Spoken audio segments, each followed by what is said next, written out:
Santa Barbara. It's episode 3 of Financial Freedom in 15, the show that gives you tactical, quick tips on how to live an incredible life financially free in 15 minutes or less. Let's get it. Today, I got Amanda Williams. You can find her on social media at Amanda The Traveling Realtor on all of her social platforms because she is a real estate expert, but she lives in Mexico. I want to hear her full story, and I'm super stoked to have you. Welcome to the show, Amanda. Thank you so much. Thanks for having me. For sure. So before we get into your story, I would love to hear what financial freedom means to you as kind of an intro question. It means I can sleep until I'm done and work when I want to work and just be I love free. it. Yes. Tell us a little bit about yourself. How long have you been leading a real estate team, and how long have you been traveling while doing the work and traveling so much? Yeah, so I got into real estate more on the investment side back in 2007, 2008, right before the crash. And then ended up getting my license 2013. Ended up joining Exp Realty here, or I guess over there, about 4.5 years ago. And then for the past 2 years, I have been traveling. And so right now we are in Cabo San Lucas. We came here for a real estate investment mastermind that we do a few times a year, and we liked it. So we didn't leave, and we're still here, and it's been a year and a half. Awesome. So you said 2 years total where you've been traveling and basically left your home base of North Carolina. Is that right? Yes. Yep. Awesome.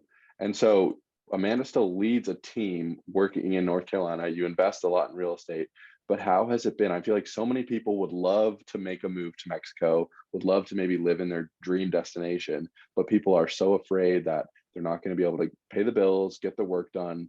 Tell us how you've been able to, live an incredible life while living in Mexico. We'd love to hear how'd you do it? So a couple of things, we didn't plan on moving to Mexico. So we run a short-term, mid-term rental business back in Raleigh, North Carolina. So what that is it started out to be all Airbnb properties. And then we've kind of molded and pivoted into more of a 30, 60, 90-day rental.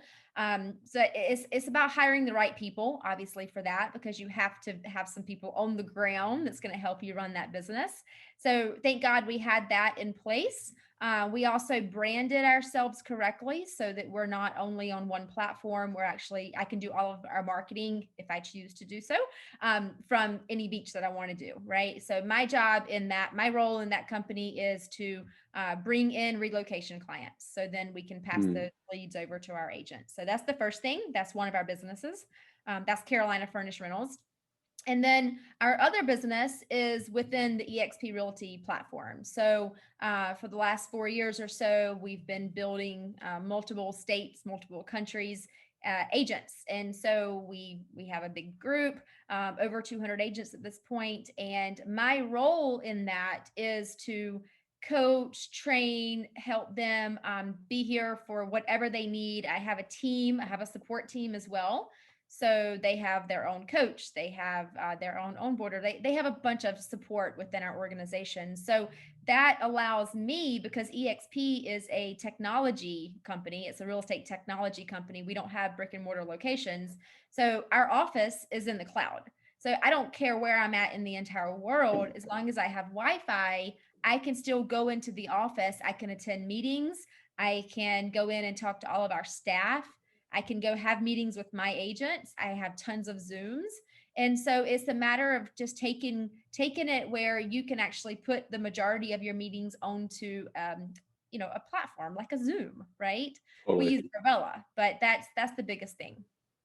And you live in Cabo, which is a place that normal people would just go to vacation. How do you stay productive and not just hang out on the beach and miss all your meetings? What's the key to living a productive life while still like kind of living in a vacation paradise?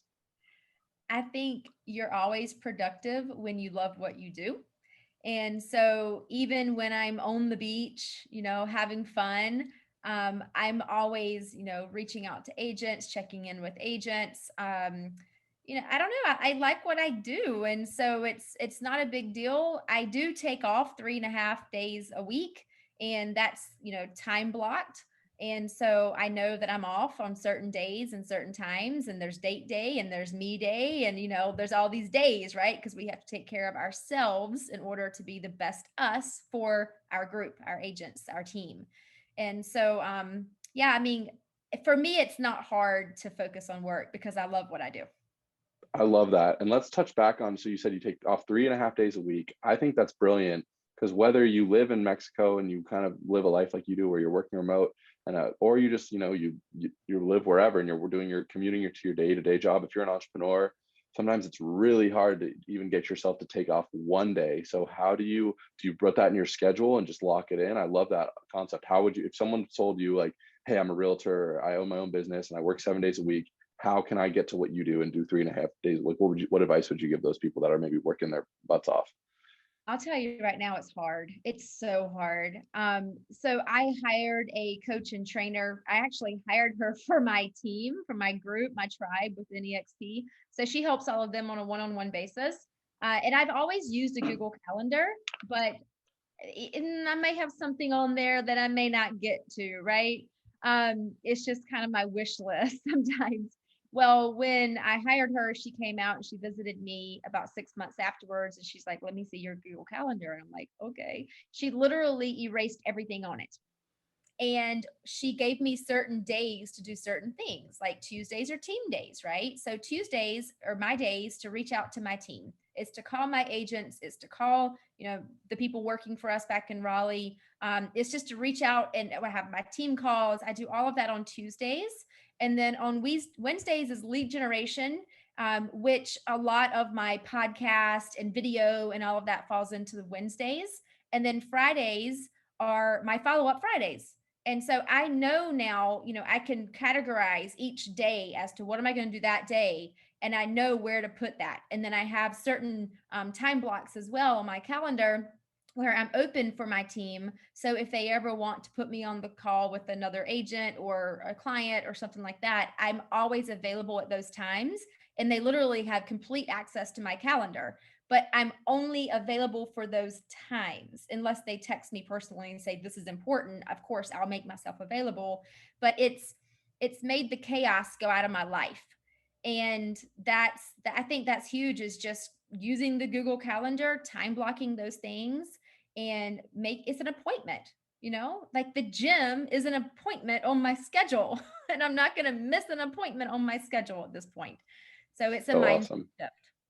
Yeah, I feel like organization is the key. And also I feel like, you're working maybe less days, but that's going to motivate you to work way more efficiently so you can earn those days off and you get those things done and you really create a life of balance and freedom. I think that's brilliant. Like I need to schedule my Google Calendar more properly, but same thing where I like to take time off. I like to book vacations way in advance to be like, I'm not working these days. I'm going to get a bunch of work done leading up to that and I'm going to get to enjoy. It's freaking awesome. I love it. Yeah, and I'll add one more thing to that that's really important because I found myself kind of going everywhere on a daily basis. I was following up, I was doing, booking a flight, I was doing this, I was doing that. It was all kind of merged together, but my brain was all over the place. So on Mondays, that's me Monday, right? So on me Monday, that could be me going to get a pedicure. It could be me planning my next trip. It could be me working on my next presentation for whatever I'm speaking at next. It's whatever I need to do to take care of me. It's tax day, right? It's whatever I have to do. And when I know that I am only working on those items on Mondays, it relieves me from being stressed out on Tuesday, Wednesdays, and Fridays when I know what I'm doing on those days as well. Totally. That's awesome. I believe that I think it's just so important that we take time for ourselves. Sorry, and someone was coming to my office, but and making that time for yourself and also, just blocking everything out. That's so brilliant. I need to do a better job of that. I'm glad I'm asking these questions because time blocking is something. I'm a huge Tim Ferriss fan. I assume you might be as well. He's kind of the original traveling vagabond legend, and he's Yeah. all about time blocking because when you have a million things to do that are all in different arenas, that's when you get scatterbrained. That's when you're not working efficiently. So here's a question that maybe if you could go back to yourself before you knew this traveling life was possible, or to just all the people that want to be like you, what advice would you have for people who want to just take the first step or want to take the leap of faith, but they're maybe scared, they're maybe like, Amanda can do it, but I could never leave, my brokerage or my team or my business. Tell people, what you wish you would have known that you know now. I wish I'd have well, I started investing in passive income quite early in life, thank God. But that's what I would say to everyone. I actually just did a post about this yesterday. It's start investing in things that are going to pay you more than once. Quit spending Mm, all of your time on things that are only going to pay you one time, like selling a house or flipping a house, right? It's going to pay you one time. And guess what? You got to mm, go do it again and again and again and again. So if you can just take a couple of hours a week in the beginning and focus on something that's going to continue to pay you, that's another stream for you. But it's after you set it up, it's going to keep paying you every single month, right? So I was just saying yesterday, in order to get into the passive income game, there's a lot of different things that you can do. If you own a home, why not go get another mortgage, go buy another home, keep your existing home as a rental property. You could do a long-term tenants. I don't think that's the best choice. I think short-term and mid-term rentals are way better. You have better quality of people and you're able to make 3 to 4 times more money. But that's a good starting point, because what if you just generated an extra $500 a month or an extra $1,000 a month? Like, could that pay your car payment? Could that maybe pay a little bit of your mortgage? And so it's starting there.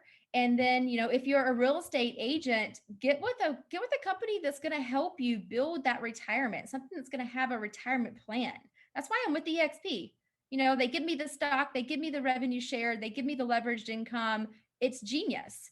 And that's really the reason why I could come to Cabo and say, I kind of like it. I'm going to stay here for a while. it's awesome. And so many people I feel like who work in maybe a more standard job, they look at entrepreneurs or they look at someone like a Tim Ferriss and they're like, I can't have passive income. I make a normal salary. I'm just working towards my retirement. But you're right, like $500 a month, that's all it could start with. Some people, if they own a home or even are renting a 3-bedroom home, maybe they rent out 2 of the rooms instead of living in it all themselves. Like there's so many ways to get started with passive income. Are there any other passive income that are not real estate related that you really like, or not EXP related, that any other thing you're into, or any other Well, things you're looking I'm into? not into it anymore, but my very first experience with passive income was credit card processing.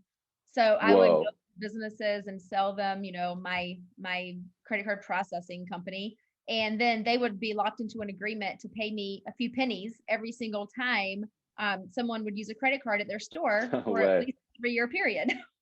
That's so cool. I mean, I've heard people that do like vending machines. Like it doesn't have to be real estate. You can start with something else, but it's just great to have that mindset because people, right? I feel like so many people just always focus on what's their salary, how many houses are they selling, and it's true that that salary is it's only going to pay you that 1 year, and it's that even the vending machine, at least it pays you while you're doing other stuff and you put some time into it, but then it's recurring.